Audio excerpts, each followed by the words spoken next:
Okay, hello ഒരു നമുക്ക് നമ്മുടെ തേർഡ് മൊഡ്യൂളിലേക്ക് പോകാം. നമ്മുടെ കോർപ്പറേറ്റ് അക്കൗണ്ടിങ്ങിൻ്റെ തേർഡ് മൊഡ്യൂളാണ്. സെക്കൻഡ് മൊഡ്യൂൾ കണ്ട പലരും പല അഭിപ്രായങ്ങൾ പറയുന്നു.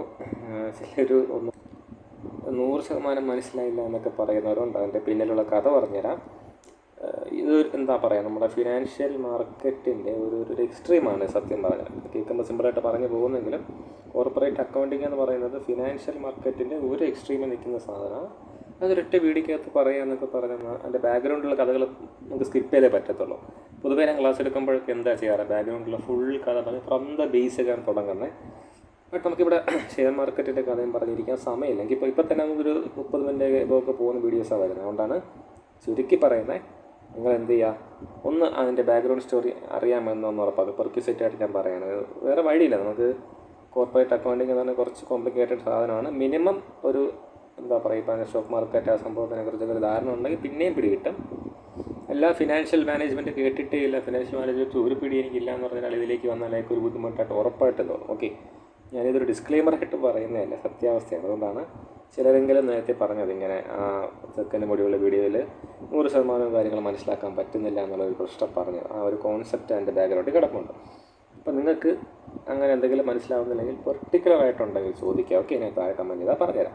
നമുക്ക് എന്ത് ചെയ്യാം, നമുക്ക് നമ്മുടെ തേർഡ് മൊഡ്യൂളിലേക്ക് പോകാം. Accounting for redemption of shares and debentures. Okay, ഇതിൻ്റെ അകത്ത് പറയുകയാണെങ്കിൽ മുഴുവൻ കഥയും പറയേണ്ടതുണ്ട്. അല്ലാതെ ഈ റിഡംഷൻ എന്ന് പറയുന്ന ആൾക്കൊരു സാധാരണക്കാരൻ അല്ലെങ്കിൽ ഈ പറഞ്ഞ കൊമേഴ്സിൻ്റെ വേണ്ടത്ര ബേസിക്സ് ഇല്ലാത്ത ഒരാൾക്ക് പെട്ടെന്ന് ദഹിച്ചൊന്നും ഇരിക്കത്തില്ല. അങ്ങനത്തെ ഒരു പ്രശ്നമുണ്ട്. എന്നാലൊരു റിവിഷൻ ക്ലാസ് ആകുമ്പോൾ അത് മൊത്തം എന്ന് പറയാനുള്ള സമയം ഉണ്ടോ എന്ന് ചോദിച്ചാൽ ഇല്ല എന്നുള്ളതാണ് സത്യാവസ്ഥ. ഡയറക്റ്റ്ലി നമുക്ക് എങ്ങോട്ട് പോകാം, നമ്മുടെ ടോപ്പിക്കിലേക്ക് തന്നെ പോകാം. അപ്പോൾ നമ്മുടെ സിലബസ് പറയുന്ന ആദ്യത്തത് റിഡംഷൻ ഓഫ് പ്രിഫറൻസ് ഷെയർസ്. അപ്പോൾ ആദ്യം നമ്മൾ എന്താണെന്നറിയണം, പ്രിഫറൻസ് ഷെയർ എന്താണെന്ന് അറിയണം. വേറൊന്നുമില്ല, ഇക്വിറ്റി ഷെയർ പോലെ തന്നെയാണ് പ്രിഫറൻസ് ഷെയർസ്. പക്ഷേ എന്താണ് പ്രത്യേകത, നമ്മൾ സാധാരണ കമ്പനിയുടെ ഷെയർ വിറ്റ് നമ്മൾ എന്ത് ചെയ്യും, ഒരു ക്യാപിറ്റൽ ഫണ്ട് ഉണ്ടാക്കും. അതിനുശേഷം നമ്മൾ ചിലപ്പോൾ ചില പ്രത്യേക സാഹചര്യങ്ങളിൽ എന്ത് ചെയ്യും അറിയാവോ, പ്രിഫറൻസ് ഷെയറിന് 2 പ്രത്യേകതകളുണ്ട്. ഒന്നാമത്തെ കാര്യം, 2 പ്രത്യേകതകളുടെ പിന്നിലുള്ള ഒരൊറ്റ കാര്യമാണ് പ്രിഫറൻസ് എന്നുള്ള വാക്ക് തന്നെയാണ്.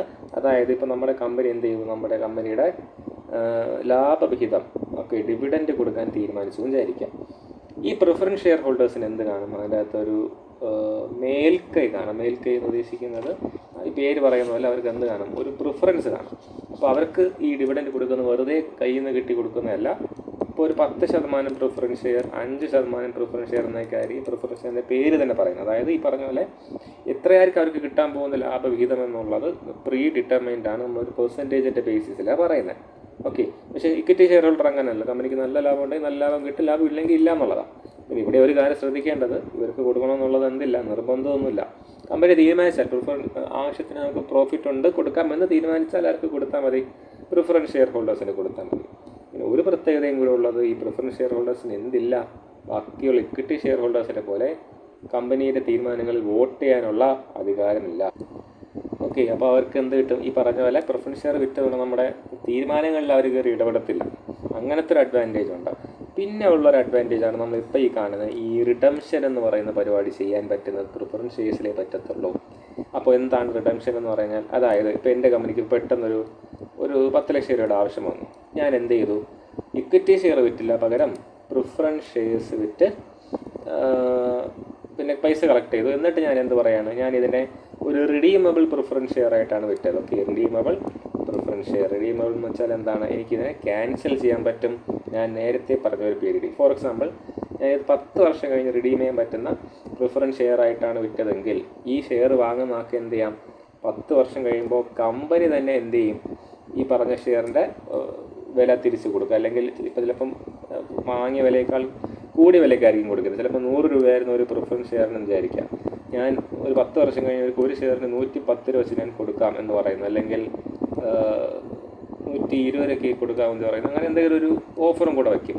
ഓക്കെ, അപ്പോൾ ഈ പ്രിഫറൻസ് ഷെയറിന് മാത്രമേ, ഇക്വിറ്റി ഷെയറിന് പറ്റത്തില്ല, പ്രിഫറൻസ് ഷെയറിന് മാത്രമേ ഈ പറഞ്ഞ പോലെ റിഡീം ചെയ്യാൻ പറ്റത്തുള്ളൂ. അപ്പോൾ ഒരു കമ്പനിയുടെ സൈഡിൽ നോക്കുമ്പോൾ പ്രിഫറൻസ് ഷെയറിന് എന്തൊക്കെ ഗുണങ്ങളുണ്ട്, ഒന്ന് ഈ പറഞ്ഞ അതിനെ റിഡീം ചെയ്യാൻ പറ്റും, നമുക്ക് ഓണേഴ്സ് അവരെ തിരിച്ച് വാങ്ങാൻ പറ്റും. പിന്നെ വോട്ടിംഗ് അവകാശം കൊടുക്കേണ്ട ആവശ്യമില്ല.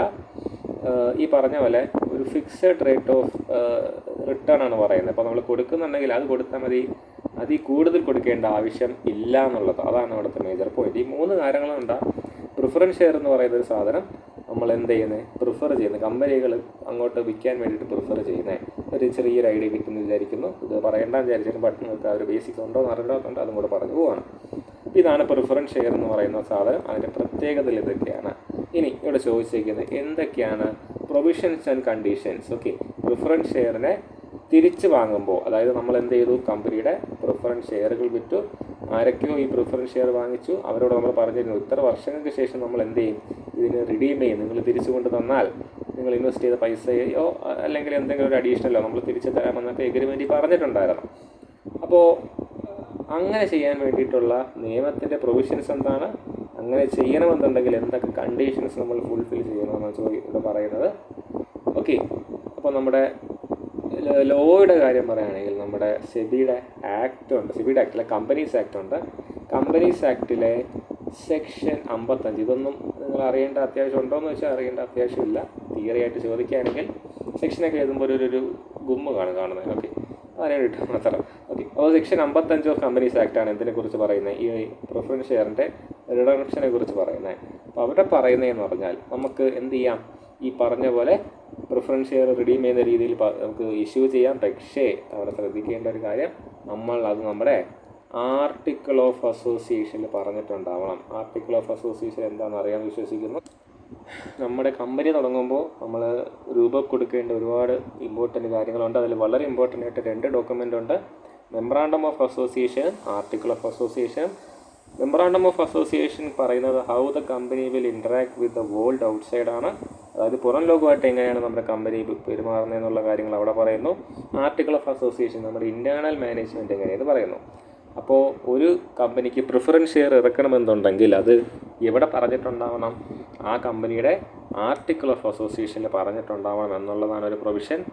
പിന്നെ 1-2 കണ്ടീഷൻസ് പറയുന്നുണ്ട്. Okay, 1-2 conditions for giving redeemable preference shares. അതിൽ മേജറായിട്ട് അറിയേണ്ട ഒരു കാര്യം, അപ്പോൾ നമ്മൾ അക്കൗണ്ടിങ്ങിൻ്റെ കാഴ്ചപ്പാടിൽ നോക്കുമ്പോൾ മേജറായിട്ട് അറിയേണ്ട ഒരു കാര്യം, നമ്മൾ എന്ത് ചെയ്യുന്നു, ഈ പറഞ്ഞ പോലെ ആദ്യം ഷെയർ വിറ്റപ്പോൾ നമുക്ക് കാശ് കിട്ടി, ഒരു ടൈം പീരീഡ് കഴിഞ്ഞപ്പോൾ നമ്മൾ എന്ത്, ആ ഷെയർ തിരിച്ച് വാങ്ങിച്ചിട്ട് ഈ കാശ് അങ്ങോട്ട് തിരിച്ചു കൊടുക്കുകയാണ്. അപ്പോൾ അവിടെ ഒരു ചോദ്യമുണ്ട്, ഒരു 10 വർഷം കഴിഞ്ഞില്ല, അപ്പോൾ ഈ കാശ് നമുക്ക് എവിടെ നിന്ന് കിട്ടും എന്നുള്ളൊരു ചോദ്യമുണ്ട്. അപ്പോൾ അതിനാണ് ഒരു ഉത്തരം പറയുന്നത്, നമുക്ക് എങ്ങനെ കൊടുക്കാവൂ, 2 രീതിയിൽ ആ കാശ് കണ്ടെത്താവൂ. ഒന്നാമത് നമുക്ക് എന്ത് ചെയ്യാം, നമ്മുടെ കയ്യിൽ എന്തെങ്കിലും ജനറൽ റിസർവ് ഉണ്ടെങ്കിൽ, അത് എടുത്തു പറയുന്നു, വേറെ ഒന്നിനും വേണ്ടി സ്പെസിഫൈ ചെയ്യാത്ത ജനറൽ റിസർവ് ഉണ്ടെങ്കിൽ അതിൻ്റെ അകത്ത് നിന്ന് എടുക്കണം. അത് തികഞ്ഞില്ലെങ്കിൽ നമുക്ക് എന്ത് ചെയ്യാം, വേറെ പുതിയ ഷെയർസ് ഇറക്കിക്കൊണ്ട് ഫണ്ട് കണ്ടെത്തുക. അത് ഉപയോഗിച്ച് നമുക്ക് എന്ത് ചെയ്യാം, പ്രിഫറൻസ് ഷെയറിൻ്റെ റിഡംഷൻ വരുമ്പോൾ പൈസ വെക്കുക. പ്രിഫറൻസ് ഷെയർ ഇറക്കുമ്പോൾ ആർക്ക് പൈസ കിട്ടും, പബ്ലിക്കിൻ്റെ കയ്യിൽ നിന്ന് കമ്പനിക്ക് പൈസ കിട്ടും. ഇപ്പോൾ റിഡീം ചെയ്യുകയാണ്, റിഡീം ചെയ്യുമ്പോൾ കമ്പനി എന്ത് ചെയ്യണം, പബ്ലിക്കിന് ആ പൈസ തിരിച്ചു കൊടുക്കണം. ആ തിരിച്ചു കൊടുക്കാനുള്ള പൈസ എങ്ങനെയൊക്കെ കണ്ടെത്താവുന്ന പറയുന്നത്, നമ്പർ 1 പറയുന്നത് എങ്ങനെയായിരുന്നു, ഈ പറഞ്ഞ പോലെ നമ്മുടെ ജനറൽ റിസർവിൽ നിന്ന് എടുത്ത് കണ്ടെത്താം. ഇനി ജനറൽ റിസർവ് തികഞ്ഞില്ല എന്നുണ്ടെങ്കിൽ എന്ത് ചെയ്യണം, പുതിയ ഇക്വിറ്റി ഷെയർസ് വിറ്റുകൊണ്ട് നമുക്ക് എന്ത് ചെയ്യാം, ഫണ്ട് കണ്ടെത്താം. ഇക്വിറ്റി ഷെയറോ പ്രിഫറൻസ് ഷെയർ എന്തായിക്കോട്ടെ, ഷെയർ വിറ്റുകൊണ്ട് നമുക്ക് എന്ത് ചെയ്യാം, ഫണ്ട് കണ്ടെത്താം. ഈ 2 വഴിയിൽ നിന്ന് എടുത്ത് പറയാനുള്ള കാര്യം, കടം വാങ്ങിച്ചുകൊണ്ടോ, ഓക്കെ, എടുത്ത് ശ്രദ്ധിക്കേണ്ട കാര്യം, കടം വാങ്ങിച്ചുകൊണ്ടോ ഓപ്പറേറ്റിംഗ് പ്രോഫിറ്റിൽ നിന്ന് എടുത്തുകൊണ്ടോ, ഓപ്പറേറ്റിംഗ് പ്രോഫിറ്റ് മീൻസ് ഈ വർഷം കിട്ടിയ പ്രോഫിറ്റ് ഉണ്ടല്ലോ, ആ പ്രോഫിറ്റിൽ നിന്ന് എടുത്തോ എന്ത് ചെയ്യാൻ പാടില്ല, റിഡംഷൻ ഓഫ് ഷെയർസിൻ്റെ പൈസ കൊടുക്കാൻ പാടില്ലെന്നാണ് ആര് പറയുന്നത്, നമ്മുടെ കണ്ടീഷൻസിൽ കമ്പനീസ് ആക്ട് പറയുന്നത്, സെക്ഷൻ 55 പറയുന്നത്. ഓക്കെ, പിന്നെ കുറച്ച് കാര്യങ്ങൾ പറയുന്നുണ്ട്. ഈ നമ്മുടെ ക്യാപിറ്റൽ, ഓതറൈസ്ഡ് ക്യാപിറ്റൽ റിഡംഷനിലൂടെ കുറയാൻ പാടില്ലെന്നും, പിന്നെ ഇൻസോൾവെൻ്റായി നമ്മൾ കൊടുത്തതിന് ശേഷം നമ്മൾ ഇൻസോൾവെൻ്റായി പോകാൻ പാടില്ല, ബോർഡിൻ്റെ റെസൊല്യൂഷൻ, സ്പെഷ്യൽ റെസൊല്യൂഷൻ പാസ്സായിട്ടുണ്ടാകും, അങ്ങനെ കുറേ ലോസ് പറയുന്നുണ്ട്. പറ്റുമെങ്കിലൊന്ന് നോക്കുക, ഞാൻ അത്രയും തിരുത്തി പോകുന്നില്ല. ഇനി നമുക്കറിയേണ്ട ഇമ്പോർട്ടൻ്റ് കാര്യം കണക്ക് വരുന്നതാണ്. കണക്ക് ഏത് രീതിക്കും വരാം, സിമ്പിളായിട്ടുള്ളൊരു സാധനം നോക്കുന്നു, എത്ര കോംപ്ലിക്കേഷൻ വന്നാലും അതിൻ്റെ ബേസ് ഈ പറഞ്ഞ സാധനമായിരിക്കും. എങ്ങനെയാണ് നമ്മൾ അതിനെ ട്രീറ്റ് ചെയ്യാൻ പോകുന്നത്, ഒരു ഉദാഹരണവും കണക്കും ഒരുമിച്ച് പറഞ്ഞു പോവാണ്, ശ്രദ്ധിക്കുക. ഓക്കെ, ഒരു കമ്പനി എന്ത് ചെയ്യാണ്, അവരൊരു 10,000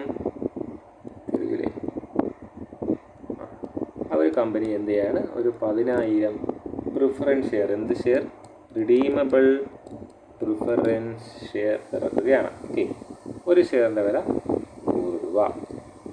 എന്നിട്ട് അവർ പറയുകയാണ് ഒരു 5 വർഷം കഴിഞ്ഞിട്ട്, ഓക്കെ, ആഫ്റ്റർ 5 ഇയേഴ്സ് ഇതിനെ റിഡീം ചെയ്യും. എങ്ങനെ റിഡീം ചെയ്യും? ഫേസ് വാല്യൂവിന് തന്നെ, അല്ലാതെ ഇവർ അധികം വിലയ്ക്ക് വരുന്നത് വേറൊരു കണക്കാണ്, ഞാൻ അതിലേക്ക് പോകുന്നില്ല. ഫേസ് വാല്യൂവിൽ തന്നെ ഇവർ എന്ത് ചെയ്യുന്നു? റിഡീം ചെയ്യുന്നു. അതായത് കൊടുത്ത പൈസ തിരിച്ചു കൊടുക്കും 5 വർഷം കഴിഞ്ഞ്. ഓക്കെ, 5 വർഷം കഴിഞ്ഞ് കൊടുത്ത പൈസ അവർ തിരിച്ചു കൊടുക്കാൻ തീരുമാനിക്കുകയാണ്. ഓക്കെ, എങ്ങനെയാണ് ഈ കൊടുക്കാൻ പോകുന്നതെന്ന് ചോദിച്ചാൽ, അവരുടെ മുമ്പിൽ ഇപ്പോൾ ഉള്ള ഒരു വഴി എന്ന് പറയുന്നത് എന്ത് ചെയ്യാം, ഒരു 10,000 ഷെയർസ് ഒരെണ്ണത്തിന് എത്ര രൂപ? 100 രൂപ. അപ്പോൾ എത്ര രൂപ നമ്മൾ മൊത്തത്തിൽ കണ്ടെത്തണമെന്ന് ചോദിച്ചാൽ ഒരു 10 ലക്ഷം രൂപ നമ്മൾ മൊത്തത്തിൽ കണ്ടെത്താനുണ്ട്. ഓക്കെ, ഇപ്പോൾ കമ്പനിയുടെ തീരുമാനം എന്ന് പറയുന്നത് 2 രീതിയിലായിട്ട് നമുക്ക് ഈ 10 ലക്ഷം കണ്ടെത്താം. എന്ത് ചെയ്യാം, ഒരു 5 ലക്ഷം രൂപ നമുക്ക് നമ്മുടെ എവിടെ നിന്ന് എടുക്കാം? നമ്മുടെ ജനറൽ റിസർവിൽ നിന്ന് എടുക്കാം. പിന്നെ ഒരു 5 ലക്ഷം നമുക്ക് എവിടെ നിന്ന് എടുക്കാം? നമുക്കൊരു ഇക്വിറ്റി ഷെയർ വിറ്റ് കണ്ടെത്താം. ഓക്കെ, അപ്പോൾ ഒരു ഷെയറിന് 100 രൂപയാണെന്നുണ്ടെങ്കിൽ എത്ര ഇക്വിറ്റി ഷെയർ നമ്മൾ വിൽക്കേണ്ടി വരും? 100 രൂപയ്ക്ക് വേണമെന്നില്ല, 100 രൂപയ്ക്ക് തന്നെ വേണമെന്നില്ല. എന്തായാലും നമ്മളിപ്പോൾ ഒരു 10 രൂപയാണ് ഒരു ഷെയറിന് വിൽക്കാൻ പോകുന്നത് എങ്കിൽ നമ്മൾ എത്ര ഷെയർ വിൽക്കേണ്ടി വരും? 50,000 ഷെയർ വിൽക്കേണ്ടി വരും. ഓക്കെ, ഇതിൻ്റെ ജേണൽ എൻട്രി എഴുതുക എന്നതായിരിക്കും ചിലപ്പോൾ വരുന്ന ചോദ്യം. ഇതാണ് ഒരു ബേസിക് ഐഡിയ എന്ന് പറയുന്നത്. ഓക്കെ, അപ്പോൾ എങ്ങനെയാണ് നമ്മൾ അതിൻ്റെ ട്രീറ്റ്മെൻറ്റ് ചെയ്യുന്നതെന്നുള്ളത് അപ്പോൾ നമുക്ക് വേണ്ട കഥ മനസ്സിലായി എന്ന് വിചാരിക്കുന്നു. 10,000 രൂപയുടെ ഷെയർ 10,000 ഷെയർ 100 രൂപയുടേതാണ്. നമ്മൾ എന്ത് ചെയ്തു? റിഡീമബിൾ പ്രിഫറൻസ് ഷെയർസ് ആയിട്ട് വിറ്റു. 5 വർഷം കഴിഞ്ഞു. നമ്മൾ ഷെയർ വാങ്ങിച്ചിട്ട് പോയവർ എന്ത് ചെയ്യാണ്? തിരിച്ചു വന്ന് നിൽക്കുകയാണ്. അവർക്ക് എന്ത് കൊടുക്കണം? നമ്മൾ അവരുടെ നിന്ന് വാങ്ങിച്ച 100 രൂപ നമ്മൾ തിരിച്ച് കൊടുക്കണം. ഇപ്പം നമ്മൾ കൊടുക്കേണ്ട പൈസ 10 ലക്ഷം രൂപയാണ്. നമ്മൾ ആ 10 ലക്ഷം രൂപ റിഡീമബിൾ പ്രിഫറൻസ് ഷെയർ ആയതുകൊണ്ട് നമ്മൾ എന്ത് ചെയ്യണമെന്നാണ് പറഞ്ഞേക്കുന്നത്? ഈ പറഞ്ഞ പോലെ എങ്ങനെ കണ്ടെത്താവും? ജനറൽ റിസർവിൽ നിന്ന് കണ്ടെത്തുക. ആ ജനറൽ റിസർവ് തികഞ്ഞില്ലെങ്കിൽ ഷെയർ വിറ്റ് എടുക്കുക എന്നുള്ളതാണ് നിയമം. അപ്പോൾ നമ്മൾ എന്ത് ചെയ്യുന്നു? ഓക്കെ, ഇപ്പോൾ ജനറൽ റിസർവിൽ എത്ര രൂപ ഉണ്ട്? 5 ലക്ഷം രൂപ ഉണ്ട്. അപ്പോൾ ജനറൽ റിസർവ് കൊടുത്തിട്ട് ബാക്കിയുള്ള പൈസ നമ്മൾ എന്ത് ചെയ്യാണ്? 10 രൂപയുടെ 50,000 ഷെയർസ് ഇറക്കി കണ്ടെത്താൻ പോവാണ്. ഇനി നോക്കുക നമുക്ക് അതിൻ്റെ ജേണൽ എൻട്രി എങ്ങനെ വരുമെന്ന്. ഓക്കെ, അപ്പോൾ ഏറ്റവും ആദ്യം നമ്മൾ ചെയ്യേണ്ട കാര്യം, ഓക്കെ, നമ്പർ 1 എന്ന് പറയുന്നത് എന്താണ്? നമ്മൾ ആ ഷെയർ വിൽക്കുന്നതിൻ്റെ ജേണൽ എൻട്രിയാണ്. ഷെയർ വിൽക്കുമ്പോൾ നമുക്ക് ഇങ്ങോട്ട് പൈസ, ഇത് ഏത് ഷെയറിൻ്റെ കാര്യം പറയും നമ്മൾ? പിന്നെ റിഡീമബിൾ പ്രിഫറൻസ് ഷെയർ വിറ്റ കാര്യമല്ല പറയുന്നത്, പണ്ട് നടന്ന കാര്യമാണ്. ഇപ്പോൾ നമ്മൾ ചെയ്യാൻ പോകുന്നത് എന്താണ്? അതിലൊരു 5 ലക്ഷം രൂപ നമ്മുടെ കയ്യിൽ നിന്ന് എടുത്തു. പിന്നെ ഒരു 5 ലക്ഷം രൂപ നമ്മൾ എന്ത് ചെയ്യുന്നുണ്ട്? ഷെയർ വിറ്റ് കണ്ടെത്തുന്നുണ്ടല്ലോ. ആ ഷെയർ വിൽക്കുന്നതിൻ്റെ ജേണൽ എൻട്രിയാണ്. ഷെയർ വിൽക്കുമ്പോൾ ഞാൻ പറയുന്നു നമ്മുടെ കയ്യിലേക്ക് എന്ത് വരുന്നു? പൈസ വരുന്നു. അല്ല, നമ്മളെ കയ്യിൽ നിന്ന് പൈസ പോകുമല്ല, ഇങ്ങോട്ടാണ് പൈസ വരുന്നത്. അല്ലേ, അത് ആലോചിച്ച് നമ്മൾ ഒരു കമ്പനിയുടെ ഷെയർസ് വിൽക്കുമ്പോൾ ആ കമ്പനിക്ക് ഇങ്ങോട്ടല്ല പൈസ കിട്ടുന്നത്. കമ്പനി ഷെയർസ് അങ്ങോട്ട് വിൽക്കുന്നു, കമ്പനിക്ക് ഇങ്ങോട്ട് പൈസ കിട്ടുന്നു. ഓക്കെ, അപ്പോൾ നമുക്ക് എന്ത് ചെയ്യാം? അതിൻ്റെ ജേണൽ എൻട്രി എന്താ? എഴുതാം. ഓക്കെ, ജേണൽ ഷെയർസ് വിൽക്കുമ്പോൾ നമുക്ക് ക്യാഷ് ഇങ്ങോട്ട് കിട്ടുന്നു. ക്യാഷ് നമ്മൾ ബാങ്കിലേക്കാണ് വരുന്നത്. അപ്പോൾ ബാങ്ക് എന്ന് പറഞ്ഞ അസറ്റാണ്. അസറ്റ് ഇൻക്രീസ് ചെയ്യുമ്പോൾ ഡെബിറ്റ് ചെയ്യുന്നു. പിന്നെ നമ്മുടെ ഇക്വിറ്റി ഷെയർ ക്യാപിറ്റൽ കൂടുന്നു. അല്ലേ, കാര്യം പുതിയ ഷെയർ ഹോൾഡേഴ്സ് ഒന്നല്ല. ഇക്വിറ്റി ഷെയർ ക്യാപിറ്റൽ കൂടുന്നു. എമൗണ്ട് എത്രയാണ്? 10 രൂപയുടെ 50,000 ഷെയർസ് 5 ലക്ഷം രൂപ നമുക്ക് കിട്ടി. ബാങ്കിൽ 5 ലക്ഷം രൂപ വന്നു. 5 ലക്ഷം രൂപ വരെയുള്ള ഷെയർസ് നമ്മൾ വിറ്റു. ഇതായിരിക്കും നമ്മുടെ ജേണൽ എൻട്രി. ഇവിടെ നറേഷനും കൂടി എഴുതാൻ മറക്കരുത് കേട്ടോ. അപ്പോൾ ഇതാണ് അതിൻ്റെ ഫസ്റ്റ് ജേണൽ എൻട്രി. നമ്മൾ 5 ലക്ഷം രൂപ എങ്ങനെ കണ്ടെത്തി? ഇക്വിറ്റി ഷെയർസ് വിറ്റ് കണ്ടെത്തി. ഇനി അടുത്ത രണ്ടാമത്തെ ജോലി എന്താണ്? ഇനിയാണ് നമ്മുടെ പിന്നെ ജനറൽ റിസർവിൽ കിടക്കുന്ന പൈസേനെ നമ്മൾ എന്ത് ചെയ്യാൻ പോവാണ്? നമ്മളെടുത്ത് വേറൊരു അക്കൗണ്ടിലേക്ക് മാറ്റും. അത് ഇമ്പോർട്ടൻ്റ് ആണ്. അക്കൗണ്ടിൻ്റെ പേര് ക്യാപിറ്റൽ റിഡംഷൻ റിസർവ് എന്ന് പറയും. ഓക്കെ, അപ്പോൾ നമ്മൾ P&L അക്കൗണ്ട് എന്ന് പറഞ്ഞിട്ട് ക്യാപിറ്റൽ നിങ്ങൾക്ക് അറിയാമെന്ന് ഞാൻ പറയാം. ഈ ആ ബേസിക്സ് നിങ്ങൾക്ക് എന്ത് മാത്രം അറിയാമെന്ന് എനിക്ക് അറിഞ്ഞൂടാ. നമ്മുടെ ജനറൽ റിസർവ് നമ്മൾ അക്കൗണ്ടിൽ കാണിക്കുമ്പോൾ മിക്കവരും എന്താ എഴുതുന്നത്? P&L അക്കൗണ്ട് എന്ന് എഴുതുന്നത്. ജനറൽ റിസർവിൻ്റെ ബാലൻസ് ഷീറ്റ് കാണിക്കുമ്പോഴും P&L അക്കൗണ്ട് എന്ന് പറഞ്ഞൊരു അക്കൗണ്ട് തുടങ്ങിയിട്ടാണ് നമ്മൾ പലപ്പോഴും എന്ത് ചെയ്യുന്നത്? ലയബിലിറ്റി സൈഡിൽ കാണിക്കുന്നത്. അപ്പോൾ ലയബിലിറ്റി സൈഡിലാണ് കാണിക്കുന്നത്. ലയബിലിറ്റി ഇവിടെ കുറയാണ്. കാര്യം നമ്മുടെ ജനറൽ റിസർവിൽ കിടന്ന് പൈസ എടുത്ത് നമ്മൾ ആർക്ക് കൊടുക്കാൻ പോവാണ്? നമ്മുടെ റിഡീമബിൾ പ്രിഫറൻസ് ഷെയർ ഹോൾഡേഴ്സിന് കൊടുക്കാൻ പോവാണ്. അപ്പോൾ നമ്മുടെ ലയബിലിറ്റി സൈഡിൽ കിടന്നൊരു സാധനം കുറയുന്നു. ലയബിലിറ്റി സൈഡിൽ കിടക്കുന്ന എന്ത് ഇൻക്രീസ് ചെയ്താലും ക്രെഡിറ്റ് ചെയ്യണം. ലയബിലിറ്റി സൈഡിൽ കിടക്കുന്ന ഒരു സാധനം ഇവിടെ ഡിക്രീസ് ചെയ്യാനാണ് നമ്മൾ എന്ത് ചെയ്ത് ഡെബിറ്റ് ചെയ്തു. നമ്മൾ നേരത്തെ പറഞ്ഞ ക്യാപിറ്റൽ റിഡംഷൻ റിസർവ് ആ അക്കൗണ്ടിലേക്കാണ് നമ്മൾ കൊടുക്കുന്നത്. ഓക്കെ, എത്ര എടുത്ത് കൊടുക്കുന്നു? 5 ലക്ഷം രൂപ കൊടുക്കുന്നു. വീണ്ടും ഓർക്കുക, 10 ലക്ഷം രൂപയാണ് നമുക്ക് ഷെയർ ഹോൾഡേഴ്സിന് തിരിച്ചു കൊടുക്കാനുള്ള പൈസ. നമ്മൾ 5 ലക്ഷം രൂപ എങ്ങനെ കണ്ടെത്തി? ഈ പറഞ്ഞ പോലെ ബാങ്കിൽ കിട്ടി ഷെയർസ് വിറ്റ് കണ്ടെത്തി 5 ലക്ഷം രൂപ നമ്മുടെ പ്രോഫിറ്റ് ആൻഡ് ലോസ് അക്കൗണ്ടിൽ നിന്ന് എടുത്തു, അതായത് ജനറൽ റിസർവിൽ നിന്ന് എടുത്തു. ഇനി എന്താണ് ചെയ്യാനുള്ളത് നോക്കിയിടാ. ഇപ്പോൾ നമുക്ക് നിലവിൽ എന്തുണ്ട്? ഷെയർ നമ്മൾ റിഡീമബിൾ പ്രിഫറൻസ് ഷെയർസ് നമ്മൾ ഇഷ്യൂ ചെയ്തിട്ടുണ്ട്. അതിനെ നമ്മൾ എന്ത് ചെയ്യാണ്? ഷെയർ ഹോൾഡേഴ്സിൻ്റെ അക്കൗണ്ടിലേക്ക് മാറ്റാണ്. അതായത് നമ്മൾ ഇവിടെ റിഡീമബിൾ പ്രിഫറൻസ് ഷെയർ ക്യാപിറ്റലിന് ഒരു അക്കൗണ്ട് കാണും. ആ അക്കൗണ്ടിൽ നിന്ന് നമ്മൾ ആ 10 ലക്ഷം രൂപയുടെ ഷെയറിനെ ഷെയർ ഹോൾഡേഴ്സിൻ്റെ അക്കൗണ്ടിലേക്ക് മാറ്റുകയാണ്. എന്നിട്ട് നമ്മൾ എന്ത് ചെയ്യണം? അതിനെ എഴുതി കളയാൻ പോകുന്നത്. കാര്യം നമ്മളതിനെ റിഡീം ചെയ്ത് പോകണമല്ലോ. റിഡീമബിൾ പ്രിഫറൻസ് ഷെയർ ഹോൾഡേഴ്സിന് വേണ്ടിയിട്ടൊരു അക്കൗണ്ട് തുടങ്ങും. അതിലേക്ക് നമ്മൾ എന്ത് ചെയ്യും? ഈ 10 ലക്ഷം രൂപയുടെയും ഷെയർസിനെ മാറ്റും. ഓക്കെ, ഈ 10 ലക്ഷം രൂപയുടെ ഷെയർസിനെ എങ്ങോട്ട് മാറ്റി? അപ്പോൾ ഇവിടെ കടന്ന ഷെയർസ് ആ ക്യാപിറ്റലിന് വേണ്ടി നമ്മളൊരു അക്കൗണ്ട് തുടങ്ങിയിരുന്നു. അതിൽ നിന്ന് ഷെയർ ഹോൾഡേഴ്സിൻ്റെ അക്കൗണ്ടിലേക്ക് നമ്മൾ മാറ്റി. ഇനി ഷെയർ ഹോൾഡേഴ്സിന് നമ്മൾ ഇപ്പോൾ നമുക്ക് ഷെയർ ഹോൾഡേഴ്സിന് എത്ര രൂപയാണ് കൊടുക്കാനുള്ളത് എന്ന് കണ്ടെത്തുക എന്ന ഉദ്ദേശത്തോടു കൂടിയാണ് നമ്മൾ എന്ത് ചെയ്യുന്നത്? ഈ ഷെയർ ഹോൾഡേഴ്സ് അക്കൗണ്ടിലേക്ക് മാറ്റുന്നത്. ഇനി 4ാമത്തെ സ്റ്റെപ്പ് എന്താണെന്നറിയോ? 4ാമത്തെ സ്റ്റെപ്പ് ഇവരുടെ 10 ലക്ഷം രൂപ കൊടുക്കാം. നമുക്കിപ്പോൾ 5 ലക്ഷം രൂപ പ്രോഫിറ്റ് ആൻഡ് ലോസ് അക്കൗണ്ടിൽ നിന്ന് എടുത്തതുകൊണ്ട്, അതായത് നമ്മുടെ ജനറൽ റിസർവിൽ നിന്ന് എടുത്ത് മാറ്റിയതുണ്ട്. അല്ലാതെ 5 ലക്ഷം രൂപ നമ്മൾ എങ്ങനെ കണ്ടെത്തി? ഷെയർസ് വിറ്റ് കണ്ടെത്തി. ഇപ്പോൾ 10 ലക്ഷം രൂപ നമുക്ക് ബാങ്കിൽ കിടപ്പുണ്ട് അതിൻ്റെ. അതുകൊണ്ട് നമുക്ക് ധൈര്യമായിട്ട് ഇനി എന്ത് ചെയ്യാം? Redeemable preference share holders account. Okay, share capital account അല്ല, ഷെയർ ഹോൾഡേഴ്സ് അക്കൗണ്ട് ഇട്ടിട്ടു നമ്മൾ എന്ത് ചെയ്യാണ്? ബാങ്ക് എഴുതുകയാണ്. ബാങ്കിൽ നിന്ന് നമ്മൾ എത്ര രൂപ കൊടുത്തു? 10 ലക്ഷം രൂപ അവർക്ക് ഡിവൈഡ് ചെയ്ത് കൊടുത്തു. എന്നിട്ട് താഴെ നമ്മൾ എഴുതും നമ്മുടെ പ്രിഫറൻസ് ഷെയർസിനെ നമ്മൾ എന്ത് ചെയ്തു? റിഡീം ചെയ്തെന്ന് നറേഷൻ എഴുതുമ്പോൾ ആ ഒരു പരിപാടി തീരും. എന്തുമാത്രം നിങ്ങൾക്ക് മനസ്സിലായി എന്നുള്ളൊരു ചോദ്യമാണ്. എനിക്കറിയാം കോംപ്ലിക്കേറ്റഡ് ആണ്. ആ ഒരു ഫിനാൻസിൻ്റെ ബേസിക്സ് ഇല്ലാതെ ഇത് കേട്ടാൽ നമുക്ക് കാര്യം പിടികിട്ടത്തില്ല. ഫിനാൻസിൻ്റെ കഥ മുഴുവനും മനസ്സിലാക്കണം. ഓക്കെ, ഇപ്പോൾ ഏതാണ്ട് ഒരു ഐഡിയ കിട്ടി വിചാരിക്കുന്നു. ഇതാണ് ബേസിക്സ്. നമുക്കും അറിയത്തില്ല എന്ത് ടൈപ്പ് ഓഫ് ക്വസ്റ്റ്യൻസുമായിട്ടാണ് യൂണിവേഴ്സിറ്റി വരാൻ പോകുന്നത്. വി ക്യാൻ ഫേസ് ഇറ്റ്, അത്രേ പറയുന്നുള്ളൂ. ഓക്കെ, അപ്പോൾ ഒരു മിനിമം ഐഡിയ ഉണ്ടെന്ന് ഉറപ്പാക്കുക. സ്പെസിഫിക് ആയിട്ട് എന്ത് ഡൗട്ട് ഉണ്ടെങ്കിലും ഇതിനെപ്പറ്റി ചോദിക്കാം. തീർന്നിട്ടില്ല, ഒരു ഏരിയയും കൂടെ ഉണ്ടല്ലേ. നമ്മളിപ്പോൾ ഏത് മാത്രമേ പറഞ്ഞുള്ളൂ? പ്രിഫറൻസ് ഷെയർസ് മാത്രമേ പറഞ്ഞുള്ളൂ. ഇതേപോലെ ഡിബഞ്ചറിൻ്റെ കാര്യവും പറയുന്നുണ്ട്. അപ്പോൾ അടുത്ത ടോപ്പിക്ക്, അടുത്ത യൂണിറ്റ് എന്ന് പറയുന്നത് റിഡംഷൻ ഓഫ് ഡിബഞ്ചേഴ്സ് ആണ്. പ്രിഫറൻസ് ഷെയർ പറഞ്ഞ പോലെ തന്നെ ഡിബഞ്ചേഴ്സ് എന്താണ്? നമുക്ക് റിഡീം ചെയ്യാൻ പറ്റും. വലിയ വ്യത്യാസമൊന്നുമില്ല. പ്രിഫറൻസ് ഷെയർസും ഡിബഞ്ചേഴ്സും തമ്മിൽ വലിയ വ്യത്യാസമൊന്നുമില്ല. പിന്നെ എന്തില്ല ഇവർക്ക്? ഡിബഞ്ചേഴ്സിന് ഒരു പ്രത്യേകതയും കൂടെ ഉണ്ട്, ഒരു ഗുണവും കൂടിയുണ്ട്. ഇവർക്ക് ലാഭവിഹിതം കൊടുക്കണമായിരുന്നല്ലോ. അതായത് ലാഭവിഹിതം കൊടുക്കുമ്പോൾ അവർ കൺസിഡർ ചെയ്യണമെന്നുണ്ടായിരുന്നു. ഡിബഞ്ചേഴ്സിന് അങ്ങനെ ഒരു പരിപാടിയില്ല, ലാഭവിഹിതം കൊടുക്കുന്നില്ല. പക്ഷേ എന്ത് കൊടുക്കണം? എല്ലാ വർഷവും ഒരു ഇൻട്രസ്റ്റ് റേറ്റ് ഒരു 10% എന്നൊക്കെ പറഞ്ഞ് ഫിക്സഡ് ആയിട്ട് കൊടുക്കണം. കമ്പനിക്ക് ലാഭമുണ്ടോ ഇല്ല അതൊന്നും കാര്യമില്ല. ഡിബഞ്ചേഴ്സിന് കൊടുക്കുമെന്ന് പറഞ്ഞ് ഇൻട്രസ്റ്റ് നമ്മൾ കൊടുത്തിരിക്കണം. It is a fixed payment liability of the business. Okay, അപ്പോൾ ഡിബഞ്ചർ എന്ന് പറയുന്നത് എന്താണ്? നമ്മുടെ ബിസിനസ് പബ്ലിക്കിൻ്റെ കയ്യിൽ നിന്ന് കടം വാങ്ങുന്ന ഒരു ഏർപ്പാടാണ്. എല്ലാ മാസവും അല്ലെങ്കിൽ എല്ലാ വർഷവും നമ്മൾ പറഞ്ഞ പീരീഡിൽ നമ്മൾ ഇൻട്രസ്റ്റ് കൊടുത്തേ പറ്റൂ. എന്നിട്ട് നമ്മൾ അതിന് എന്തും കൂടെ പറയും? റിഡംഷൻ പീരീഡ് പറയും. അവിടെയും ഡിബഞ്ചറിൻ്റെ ടൈപ്പ് നോക്കണം. എല്ലാ ഡിബഞ്ചറും എന്ത് ചെയ്യാൻ പറ്റുന്നതല്ല, റിഡീം ചെയ്യാൻ പറ്റുന്നതല്ല. വളരെ റെയറായിട്ടാണെങ്കിലും നോൺ റിഡീമബിൾ ഡിബഞ്ചേഴ്സ് വരും. അവരെന്താ പ്രത്യേകത? എപ്പോഴാണോ കമ്പനി അടച്ചു പൂട്ടുന്നത് അവർക്ക് അപ്പോഴെന്ത് കൊടുക്കത്തുള്ളൂ? ആ കമ്പനിയുടെ ആ ഡിബഞ്ചറിൻ്റെ പൈസ തിരിച്ചു കൊടുക്കത്തുള്ളൂ. എന്നാൽ മിക്ക ഡിബഞ്ചേഴ്സ് എന്താണ്? റിഡീമബിൾ ഡിബഞ്ചേഴ്സാണ്. ആ ഡിബഞ്ചേഴ്സിന് നമുക്ക് എന്ത് ചെയ്യേണ്ടി വരും? നമുക്കൊരു ഈ പറഞ്ഞ പോലെ അക്കൗണ്ടിങ് ട്രീറ്റ്മെൻറ്റിൻ്റെ ആവശ്യം വരും. എന്തുകൊണ്ടാണ്? നമുക്ക് ആ പൈസ തിരിച്ചു കൊടുക്കേണ്ട ആവശ്യമുണ്ട്. ഡിബഞ്ചറിൻ്റെ കളി കുറച്ചും കൂടെ കോംപ്ലിക്കേറ്റഡ് ആണ്. കുറച്ചുകൂടെ എത്രയുള്ള കാര്യങ്ങളുണ്ട്. അതുകൊണ്ട് നമുക്ക് അത്ര പ്രശ്നം ഉണ്ടാക്കാത്ത രീതിയിൽ ഞാൻ പറയാൻ ശ്രമിക്കാം. ബട്ട് ഞാൻ പറയുന്നു, ഒരു 30 മിനിറ്റ് വീഡിയോയ്ക്കകത്ത് എനിക്ക് പറയാൻ പറ്റുന്ന കാര്യങ്ങൾക്ക് ലിമിറ്റേഷനുണ്ട്. ഓക്കെ, കാര്യം ഇത് സിലബസ് പറഞ്ഞതൊന്ന് പറഞ്ഞു പോകാൻ പറ്റും. എന്നാൽ അതിൻ്റെ ബാക്ക്ഗ്രൗണ്ടിലുള്ള കഥകൾ 100% പറയാൻ പറ്റുമെന്നുള്ളൊരു ചോദ്യമാണ്. എന്തായാലും ഞാൻ മാക്സിമം ശ്രമിക്കാം. അതുകൊണ്ട് വീണ്ടും പറയുന്നു, എന്തെങ്കിലും നിങ്ങൾക്ക് സ്പെസിഫിക്കായിട്ട് മനസ്സിലാക്കണമെന്നുണ്ടെങ്കിൽ എന്ത് ചെയ്യുക, അത് മാത്രമായിട്ടൊന്ന് ചോദിക്കാം. അപ്പോൾ ഡിബഞ്ചർ എന്താണ്, അതിൻ്റെ റിഡംഷൻ എന്താണെന്നുള്ളൊരു ഏതാണ്ട് ഒരു ഐഡിയ കിട്ടിയെന്ന് വിചാരിക്കുന്നു.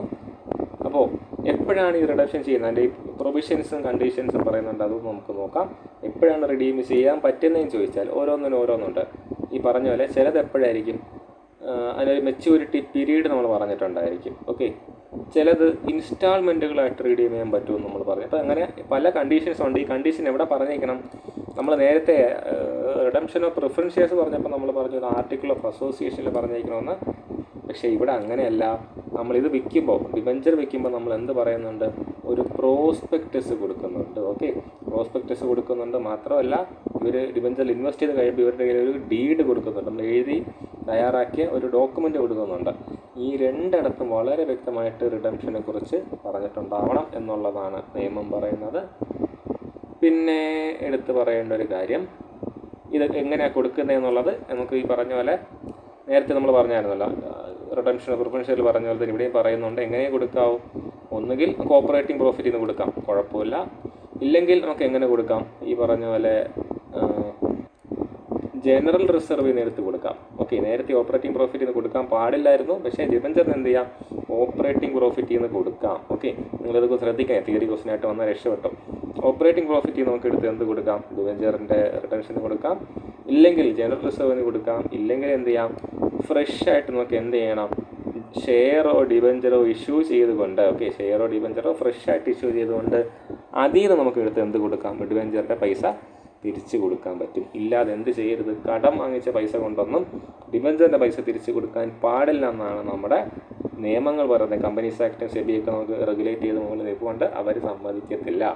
ഓക്കെ, കാര്യം അങ്ങനെയൊക്കെ ചെയ്ത് കഴിഞ്ഞാൽ നമ്മൾ വലിയ കടത്തിലായി പോകും. പെട്ടെന്ന് നമ്മൾ എന്താ പറയുക, വെളിയിലുള്ള നമുക്കൊരു റിട്ടേൺ കിട്ടാത്തൊരു കാര്യത്തിന് വേണ്ടി പെട്ടെന്ന് ഒരു ദിവസം കടം വാങ്ങിച്ച് പൈസ കൊടുക്കുക എന്ന് പറയുന്നത് കമ്പനികളെ കടക്കണിയിലേക്ക് നയിക്കുന്ന ഒരു സാധനം ആയതുകൊണ്ടാണ് അവരെന്ത് പറയുന്നത്?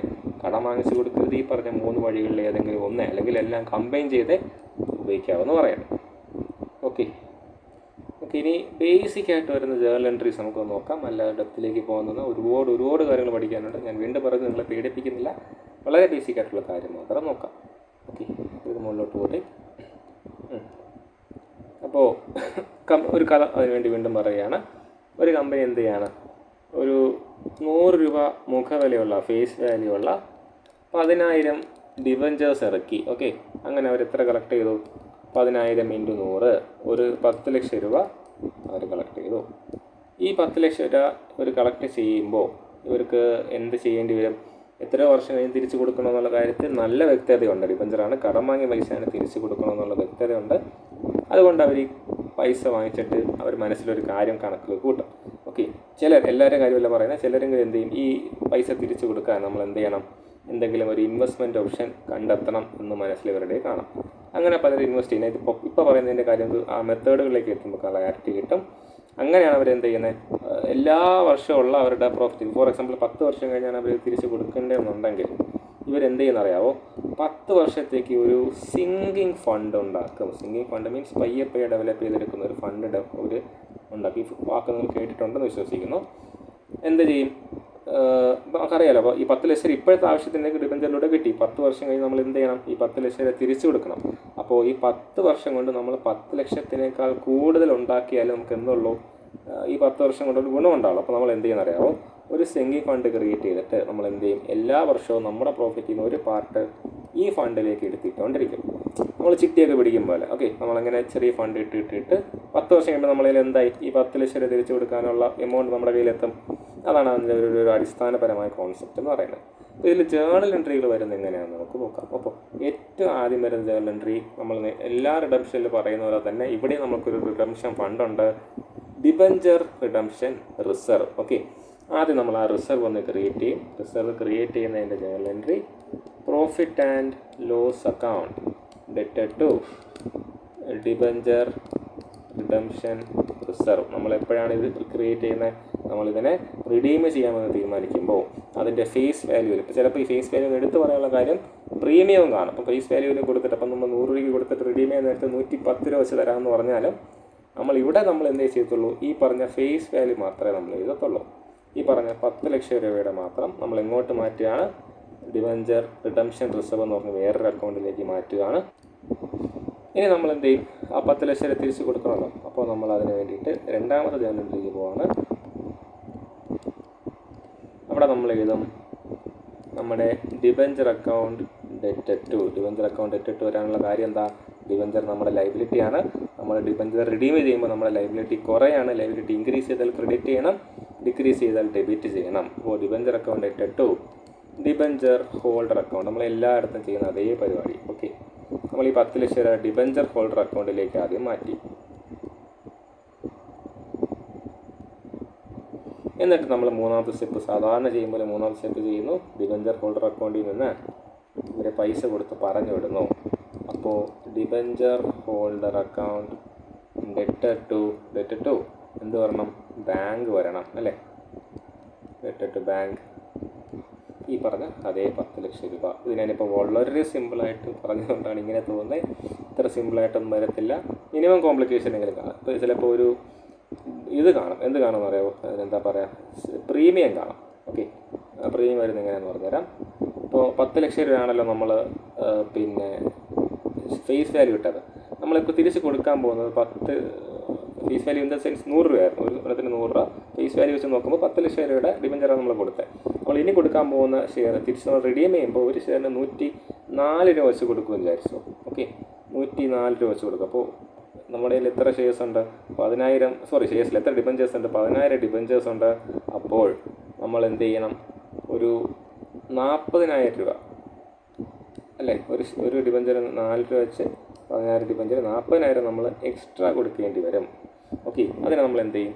ഇവിടെ സെക്യൂരിറ്റി പ്രീമിയം അക്കൗണ്ട് എന്ന് പറഞ്ഞൊരു വേറൊരു അക്കൗണ്ട് അത് ഡെബിറ്റ് ചെയ്തിട്ട് എന്നിട്ടാണ് നമ്മൾ എന്ത് ചെയ്യുന്നത്? ഈ ഡിബഞ്ചർ ഹോൾഡർ അക്കൗണ്ടിലോട്ട് കാണിക്കും. ഡിബഞ്ചർ ഹോൾഡർ അക്കൗണ്ടിൽ അപ്പോൾ എത്ര കാണിക്കും? അവർക്ക് 10,40,000 10,40,000 കിട്ടുന്നതായിട്ട് കാണിക്കും. അറിയാം, ഇതൊക്കെ കാണുമ്പോൾ ഭ്രാന്ത് പിടിക്കുന്നുണ്ട്, നന്നായിട്ട് അറിയാം. ഈ പറഞ്ഞ ഈ സെക്യൂരിറ്റി പ്രീമിയം അക്കൗണ്ട് എന്താണ് അങ്ങനെയൊക്കെയുള്ള കോൺസെപ്റ്റുകൾ ഒരുപാട് പിന്നിലേക്ക് പോകേണ്ടി വരും. ഞാൻ അതിലേക്കൊന്നും എത്ര ഡെപ്തിലേക്ക് പോകുന്നില്ല. മിനിമം നിങ്ങൾ അറിഞ്ഞേക്കുക. എന്തറിയുക? റിഡീം ചെയ്യുമ്പോൾ നടക്കുന്നത് ആദ്യം ഒരു റിഡംഷൻ അക്കൗണ്ട് ഉണ്ടാക്കും. ഇതിപ്പം നമ്മുടെ എന്ത് റിഡീം ചെയ്ത് പ്രിഫറൻസ് ഷെയർ ആണെങ്കിൽ അതിന് പ്രിഫറൻസ് ഷെയർ റിഡംഷൻ അക്കൗണ്ടാണ്. ഡിബഞ്ചർ ആണെങ്കിൽ ഡിബഞ്ചർ റിഡംഷൻ അക്കൗണ്ട് ഉണ്ടാക്കും. എന്നിട്ട് എന്ത് ചെയ്യും? പറഞ്ഞ ഡിബഞ്ചർ അക്കൗണ്ടിൽ നിന്ന് ഡിബഞ്ചർ ഹോൾഡർ അക്കൗണ്ടിലേക്ക് മാറ്റും. ഡിബഞ്ചർ ഹോൾഡർ അക്കൗണ്ടിൽ നിന്ന് ബാങ്ക് അക്കൗണ്ടിന് ഡെബിറ്റ് ചെയ്ത് ക്രെഡിറ്റ് ചെയ്ത് എന്തിനു വേണ്ടിയിട്ടാണ്? നമ്മൾ ആ പൈസ കൊടുത്തു എന്ന് കാണിക്കാൻ വേണ്ടിയിട്ട്. ബേസിക് ആയിട്ടുള്ള കാര്യമാണ് പറഞ്ഞത്. ഓക്കെ, എനിക്കറിയില്ല എന്തുമാത്രം ഇപ്പോൾ ചിന്തിക്കുമ്പോൾ നിങ്ങളുടെ മനസ്സിലാവുന്ന കാര്യം എന്തുമാത്രം എൻ്റെ ബേസിക്സ് അറിയാമെന്ന് എനിക്കൊരു ക്ലാരിറ്റി കുറവുണ്ട്. സ്റ്റിൽ ഈ പറഞ്ഞ 3 സാധനം ഒന്ന് മിനിമം മനസ്സിലാക്കാൻ ശ്രമിക്കുക. സ്പെസിഫിക് ആയിട്ട് എന്തെങ്കിലും ഡൗട്ട് ഉണ്ടെങ്കിൽ പറയാം, ഞാൻ റിപ്പീറ്റ് ചെയ്ത് പറഞ്ഞുതരാം. ഓക്കെ, അപ്പോൾ നടക്കുന്നത് നമ്മൾ എന്ത് ചെയ്യാൻ പോവാണ്? നമ്മുടെ റിഡംഷൻ ചെയ്യാൻ പോകണം. റിഡംഷൻ ചെയ്യുമ്പോൾ നമ്മൾ ആദ്യം നമ്മുടെ ഒരു റിസർവ് ഫണ്ട് ഉണ്ടാക്കി അതിലേക്ക് ഫേസ് വാല്യൂ മാറ്റുന്നു. പിന്നെ ആ പറഞ്ഞ സ്പെസിഫിക് ആയിട്ടുള്ള ഡിബഞ്ചറിൻ്റെ വാല്യൂ ഡിബഞ്ചർ ഹോൾഡർ അക്കൗണ്ട്, അതാണ് ഡിബഞ്ചർ റൈറ്റ് ഓഫ് ചെയ്യണം, അതാണ് അതിൻ്റെ ഉദ്ദേശം. ആ ലൈബിലിറ്റി റൈറ്റ് ഓഫ് ചെയ്യാൻ വേണ്ടിയിട്ട് അതിനെ ഡെബിറ്റ് ചെയ്യുന്നു. ഡിബഞ്ചർ ഹോൾഡർ അക്കൗണ്ടിലേക്ക് അതിനെ മാറ്റുന്നു. പൈസ കൊടുത്ത് തീരുമ്പോൾ പൈസ കൊടുത്തു എന്ന് നമുക്കൊരു തെളിവിന് വേണ്ടിയിട്ട് ഡിബഞ്ചർ ഹോൾഡർ അക്കൗണ്ടിന് ഇല്ലാതാക്കി ബാങ്കിൽ നിന്ന് കൊടുത്തതായിട്ട് കാണിക്കുന്നു. ഇതാണ് ആ 3 ജേണൽ എൻട്രികൾ എന്ന് പറയുന്നത്. ബേസിക്കാണ്, കോംപ്ലിക്കേഷനിലേക്ക് ഒന്നും നമ്മൾ പോകുന്നത്. സിങ്കിങ് ഫണ്ട് ഉണ്ടാക്കുന്നതിൻ്റെയും അതിൻ്റെ ഇൻവെസ്റ്റ്മെൻറ്റ് അക്യുമുലേറ്റ് ചെയ്യുന്നതിൻ്റെയൊക്കെ ഒരുപാട് കാര്യങ്ങൾ അതിൻ്റെ പിന്നെ പുറത്ത് പറയാനുണ്ട്. അതിലേക്കൊന്നും നമ്മൾ പോകുന്നില്ല. ബേസിക് ഐഡിയ ഓക്കെ ആണെന്ന് വിശ്വസിക്കുന്നു. ബാക്കി തിയറിയും കൂടെ പറഞ്ഞ് ഞാൻ നിർത്തുകയാണ്. ഓക്കെ, ഇനി പറയുന്ന വളരെ ഇമ്പോർട്ടൻ്റ് ആയിട്ടുള്ള കാര്യം മെത്തേഡ്. ഈ മെത്തേഡ് പറയുന്നതിന് ഇമ്പോർട്ടൻ്റ് പറയാനുള്ള കാര്യം അവിടെയാണ് ഈ കോംപ്ലിക്കേഷൻ വരുന്നത്. ഓരോ മെത്തേഡിൻ്റെയും ട്രീറ്റ്മെൻറ്റുകൾ ഓരോന്നാണ്. പലരും പല രീതിയിലാണ് റിഡക്ഷൻ ചെയ്യുന്നത്. ഓക്കെ, ചിലരെന്ത് ചെയ്യും? ലംസമായിട്ട് കൊടുക്കും. ഓക്കെ, ആ മെത്തേഡുകൾക്കൊന്ന് അറിഞ്ഞ് വെച്ചേക്കുക. തിയറി ആയിട്ട് ചോദിച്ചാൽ എഴുതാലോ. ചിലർ ലംസമായിട്ട് കൊടുക്കും. ലംസം എന്ന പേരിൽ തന്നെ ഉണ്ട്. അവർ പറയും ഇപ്പോൾ 10 ലക്ഷം വരെ ഇതേ കഥ എന്താ വെച്ചാൽ 10,000 ഡിബഞ്ചേഴ്സ് വിറ്റു. ഒരു ഡിബഞ്ചറിന് 100 രൂപ.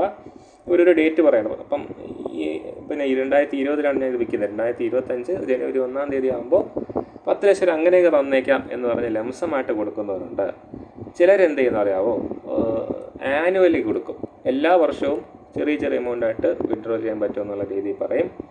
വേറെ ചിലർ പറയും കൺവേർഷൻ എന്നൊരു ഓപ്ഷൻ പറയും. കൺവേർഷൻ എന്ന ഓപ്ഷൻ ചിലർ ഓൾറെഡി ഡിബഞ്ചർ വിറ്റപ്പോഴേ പറഞ്ഞിട്ടുണ്ടായിരുന്ന ഓപ്ഷൻ ആയിരിക്കും. എന്താണ്?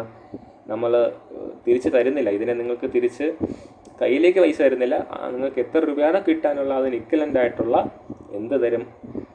ഇക്വിറ്റി ഷെയർ നിങ്ങൾക്ക് ഇഷ്യൂ ചെയ്യും. അപ്പോൾ അങ്ങനെയായിരിക്കും നമ്മളതിനെ സെറ്റിൽ ചെയ്യുന്നതെന്ന് പറയും. ഓക്കെ, ഇങ്ങനെയാണ് എന്ത് പറഞ്ഞത്? ഈ പറഞ്ഞ ഇത് പോകുന്നത്, റിഡംഷൻ ചെയ്യുന്ന മെത്തേഡുകൾ പോകുന്നത്. ഒന്നുകിൽ ലംസമായിട്ട് ഒറ്റയടിക്ക് ഒരു ഡേറ്റിൽ കൊടുക്കും, ഇല്ലെങ്കിൽ എല്ലാ വർഷവും കുറച്ച് പൈസയായിട്ട് കൊടുക്കും, ഇല്ലെങ്കിൽ എന്ത് ചെയ്യും? നമ്മൾ ഒരു ഇതായിട്ട് ഇക്വിറ്റി ഷെയർ ആയിട്ട് കൺവേർട്ട് ചെയ്ത് കൊടുക്കും. ഡിബഞ്ചർ എന്ത് ചെയ്യത്തില്ല? പൈസ തിരിച്ച് കൊടുക്കത്തില്ല. അതിന് ഇക്വലൻ്റ് ആയിട്ടുള്ള ഇക്വിറ്റി ഷെയർസ് നമ്മൾ കൊടുക്കും.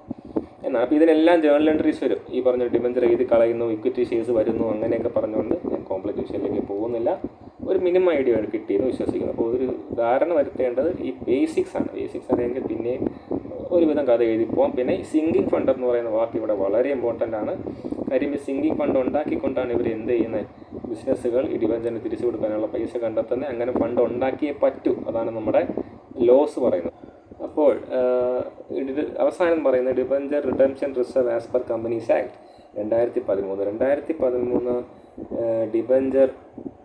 2013 കമ്പനീസ് ആക്ട് ഈ പറഞ്ഞ ഡിബഞ്ചർ റിഡംഷൻ റിസർവിനെ കുറിച്ച് ഈ വാക്ക് കേൾക്കുമ്പോൾ വലിയ സാധനമൊന്നും വിചാരിക്കരുത്. നമ്മൾ എന്ത് ചെയ്തു, നിങ്ങൾ ഒരു സാധാരണക്കാരൻ്റെ ഭാഗത്ത് ചിന്തിക്കുക. നമ്മൾ ആരുടെ കയ്യിൽ നിന്ന് കുറച്ച് രൂപ കടം വാങ്ങിച്ചു, ഓക്കെ, വലിയൊരു എമൗണ്ട് കടം വാങ്ങിച്ചു, ഒരു 10,000 കടം വാങ്ങിച്ചു. നമ്മൾ കൂട്ടുകാരനെ വേണ്ടി നമുക്ക് അവന് പലിശയൊന്നും കൊടുക്കണ്ട, പക്ഷേ അവൻ പറഞ്ഞ സമയത്ത് പൈസ തിരിച്ചു കൊടുക്കണം. നമ്മൾ പെട്ടെന്ന് അവൻ പറഞ്ഞ സമയത്ത് പൈസ എടുക്കാൻ കഴിയുമ്പോൾ 1 വർഷം കഴിഞ്ഞാൽ തരാമെന്ന് പറഞ്ഞു. 1 വർഷം കഴിയുമ്പോൾ എൻ്റെ കയ്യിൽ 10,000 കാണുമെന്ന് എനിക്ക് ഒരു ഉറപ്പുമില്ല. അപ്പോൾ ഞാൻ എന്ത് ചെയ്യാണ്, ഞാനൊരു ചിട്ടി പിടിക്കുകയാണ് 10,000 രൂപയുടെ, ആ ഒരു ദിവസം കിട്ടുന്ന വെച്ചറാവുന്ന രീതിയിൽ. എന്നിട്ട് അല്ലെങ്കിൽ ഞാൻ പോസ്റ്റ് ഓഫീസിൽ അങ്ങനെ ഒരു റെക്കറിങ് അക്കൗണ്ട് തുടങ്ങുകയാണ്. എന്നിട്ട് ചെറിയ എമൗണ്ട് എൻ്റെ കൊണ്ട് പറ്റുന്ന എമൗണ്ട് എല്ലാ മാസവും ഞാൻ അതിലേക്ക് ഇട്ടിട്ട് അവൻ പറഞ്ഞ ഡേറ്റിൽ ഞാൻ എന്ത് ചെയ്യും, ആ പൈസ എടുത്ത് കൊടുക്കും, ഇല്ലേ.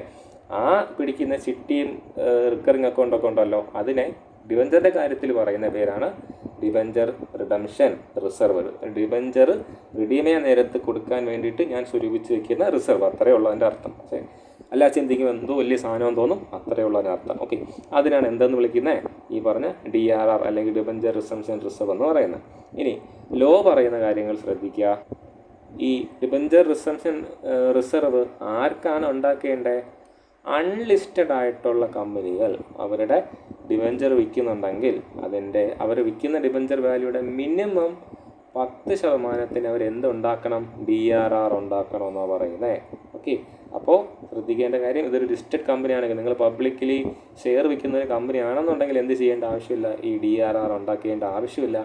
പക്ഷേ നിങ്ങളൊരു അൺലിസ്റ്റഡ് കമ്പനി ആണെന്നുണ്ടെങ്കിൽ മിനിമം ഒരു 10% നിങ്ങളുടെ ഡിബഞ്ചർ വാല്യൂവിൻ്റെ ഒരു മിനിമം 10%. ഇപ്പം നമ്മൾ നേരത്തെ പറഞ്ഞ എക്സാമ്പിൾ 10 ലക്ഷം രൂപയുടെ ഷെയർ നമ്മൾ ഡിബഞ്ചർ നമ്മൾ ഇഷ്യൂ ചെയ്തല്ലോ. അപ്പോൾ മിനിമം 1 ലക്ഷം രൂപയുടെ, അതൊരു അൺലിസ്റ്റഡ് കമ്പനി ആയിരുന്നെങ്കിൽ മിനിമം 1 ലക്ഷം രൂപയുടെയെങ്കിലും ഡിബഞ്ചർ റിഡംഷൻ റിസർവ് നമ്മൾ ക്രിയേറ്റ് ചെയ്തേ പറ്റൂ എന്നാണ് പറയുന്നത്.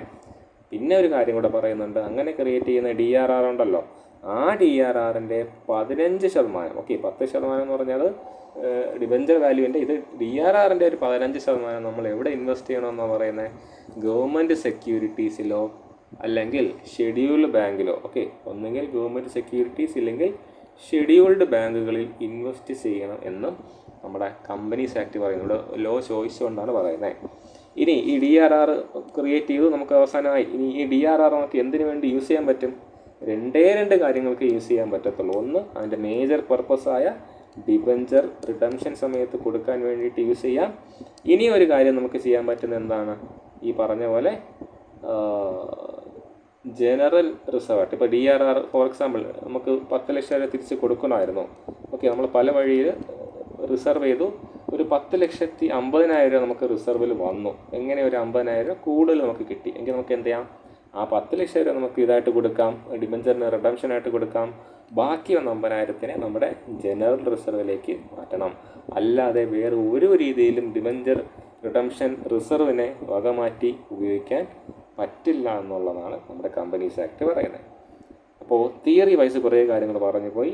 ജേണൽ എൻട്രീസ് സിമ്പിളായിട്ടുള്ള കാര്യം മാത്രം ഞാൻ പറഞ്ഞു പോയി.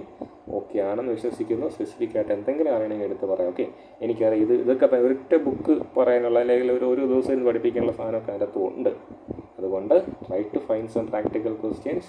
നിങ്ങളെ കൊണ്ട് പറ്റുന്ന കാര്യങ്ങളൊന്ന് പഠിച്ചോ, എന്തെങ്കിലും സ്പെസിഫിക് ആയിട്ട് അറിയണമെങ്കിൽ ചോദിക്കാം. ഓക്കെ, അപ്പോൾ താങ്ക് യു ഓൾ.